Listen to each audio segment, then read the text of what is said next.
Bonjour tout le monde. Aujourd'hui, cette vidéo est un petit peu particulière.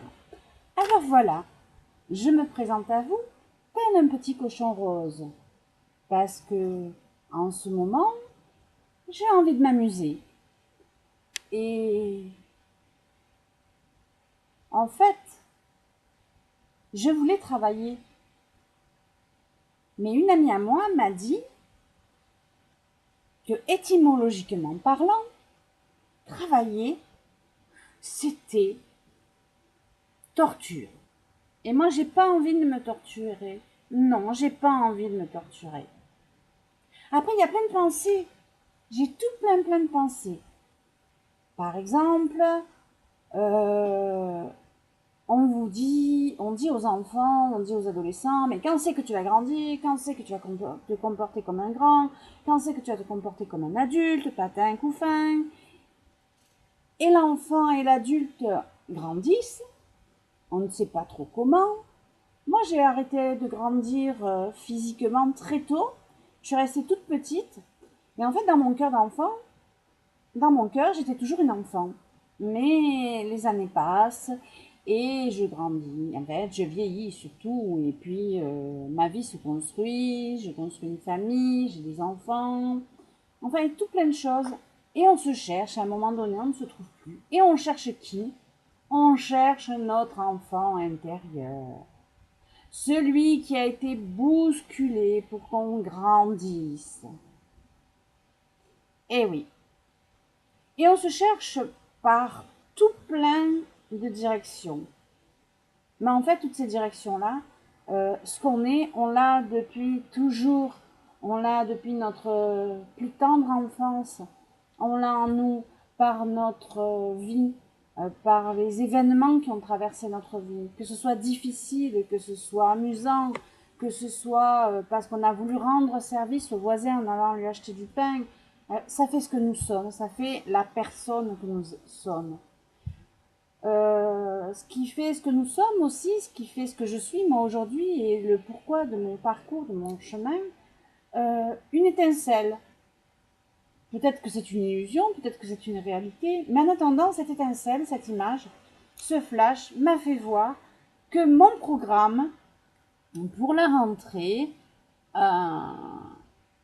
est ce que j'ai vraiment envie de faire. C'est vraiment mon objectif, c'est vraiment ma vie, c'est vraiment ce que je suis. À force de chercher son enfant intérieur, j'ai réalisé une chose. J'ai écouté mes amis et leur démarche pour avancer, pour être dans la relation d'aide, pour pouvoir soigner ou aider les gens, pour pouvoir se trouver. Et, et mon cerveau fonctionne un petit peu particulièrement. J'ai été dotée d'un cerveau particulier. Je remercie mon père et ma mère de ces fonctionnements ou dysfonctionnements de mon cerveau pour certains. Et je suis très contente. Voilà, quand j'étais enfant, ce que je faisais, quand je rentrais à l'école, je n'aimais pas travailler, je n'aimais pas faire mes tâches, je n'aimais pas faire la vaisselle, je n'aimais pas faire mon lit, je n'aimais pas tout ça, j'avais envie de faire des choses qui m'intéressaient uniquement. Des choses qui étaient utiles, qui étaient logiques et qui m'amusaient. Enfin, qui m'amusaient, pas toujours. Et donc, quand je rentrais de l'école, quand ma mère ne travaillait pas, je faisais une chose. Je jouais avec ma mère. Je jouais aux cartes. Ma mère était seule toute la journée, elle s'ennuyait, et quand je rentrais le soir, souvent dans sa grande robe de chambre rouge, tout usée, elle s'ennuyait. Alors qu'est-ce que je faisais? Je jouais avec elle, je jouais aux cartes. Et les cartes, oh là là, j'en avais marre des cartes. Mais je jouais aux cartes et j'avais trouvé une astuce. J'étais une négociatrice née. J'étais une commerciale née. Moi qui ai horreur de me vendre, j'étais une commerciale. Je faisais jouer ma mère aux cartes, Rami, belote, contrée, tout ce qu'on veut. Mais je me faisais payer, puisque on jouait pour quelques centimes par-ci par-là. Mais comme je prenais mon temps à jouer je ne pouvais pas faire mon travail. Que faisait ma mère avant que son mari rentre pour pas que je me fasse engueuler? Sa culpabilité faisait qu'elle se dépêchait de faire la vaisselle, alors que c'est moi qui devais la faire. Et puis cet argent que j'avais gagné en jouant aux cartes, ben, je partageais la chambre avec ma sœur. Ma sœur était plutôt maniaque. Elle tenait ça de ma grand-mère. Elle aimait bien que tout soit rangé ici et là. Et moi, j'étais hyper bordélique. Et ben voilà, cet argent, il me servait à quoi? Il me servait à payer ma sœur pour qu'elle fasse mon lit. Il me servait à payer ma sœur pour qu'elle me refasse tous mes cahiers bien propres quand le professeur notait les tenues de cahier. Ah, je vous jure, j'avais des 19 et des 20, hein. Mais ce n'était pas mon travail, hein. Donc finalement, j'étais une commerciale. Et toute ma vie, je me suis dit que j'avais horreur de me vendre.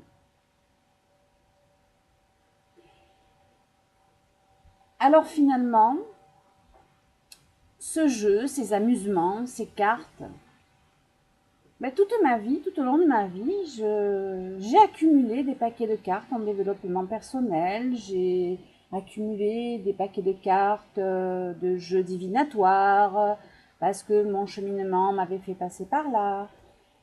Et quand j'avais des envies de cadeaux, eh bien tout simplement, c'était par là que je passais, dans tout ce qui pouvait m'être utile pour développer cette activité que j'imaginais dans le développement personnel, dans la médiumnité et tout ce qui s'ensuit. Et seulement, il y a des moments où ça bug.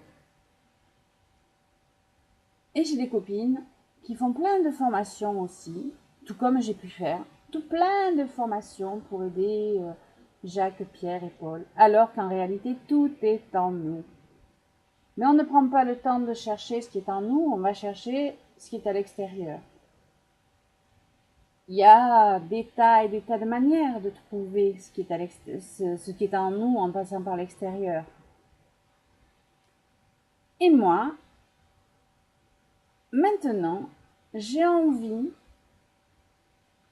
et j'ai la joie, j'ai du plaisir à proposer ma nouvelle activité, mon nouvel objectif, c'est de jouer. Voilà, j'ai envie de jouer. Bien sûr qu'on peut être sérieux, bien sûr qu'on peut, dans la connaissance de soi, le développement personnel, mais pourquoi se prendre au sérieux? Pourquoi dramatiser les choses alors qu'il nous suffit de jouer? Il y a tout plein de personnes bien pensantes qui ont créé des jeux avec des techniques, avec voilà, pour se connaître.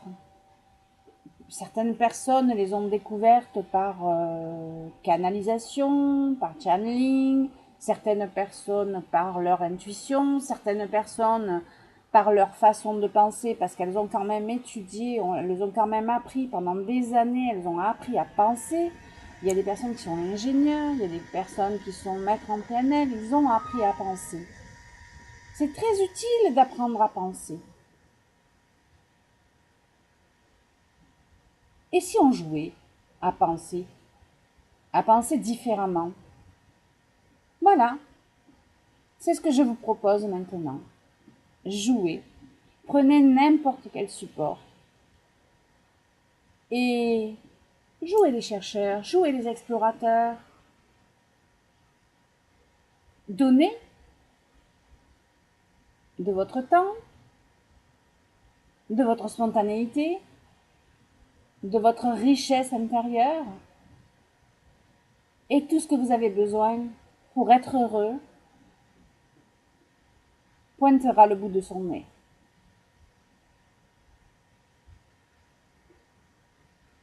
Alors, je ne vais pas vous laisser comme ça. Pourquoi je me présente à vous sous la forme d'un cochon rose? Ouais, pourquoi? Tout simplement Pour moi, c'est tout simplement parce que dans mon logiciel de webcam, dans mon logiciel pour faire des films, il y a des images. Oh, il y avait des images préhistoriques, il y avait des images d'une jolie blonde, il y a des images de statues, de chiens, de lions, de souris. Mais le cochon rose m'a plu aujourd'hui.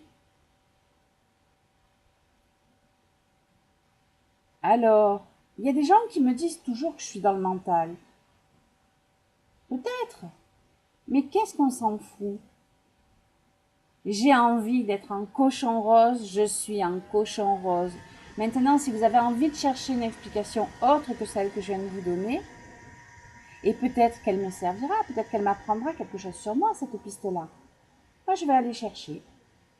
Et vous savez où c'est que je vais chercher? Pourquoi aujourd'hui je suis un cochon rose? Ben, je vais chercher sur Google. Mon ami Google, il me dit plein de choses, mon ami Google. Et je vais chercher propriété ou symbolisme du cochon rose. Ou alors du cochon tout simplement, et puis de notre côté de la couleur rose. Et puis peut-être que tous ces résultats me diront mon état d'être du jour. Je le sais, je le vois, je le sens. Mais tout ce que je sais, tout ce que je sens, tout ce que je vois, c'est sur le plan conscient. Et au niveau de l'inconscient, hein? L'inconscient, comment je sais? En allant chercher des pistes à droite, à gauche sur des choses que des personnes ont déjà décryptées. Même si c'est leur symbolisme personnel. Mais ce symbolisme a été répété et répété et encore répété, qui fait que les gens associent une chose, une propriété, un symbolisme à une image. On joue? Allez, on y va. Je vais aller chercher sur Google le symbolisme du cochon rose. En attendant, je vous souhaite une excellente journée. Coucou.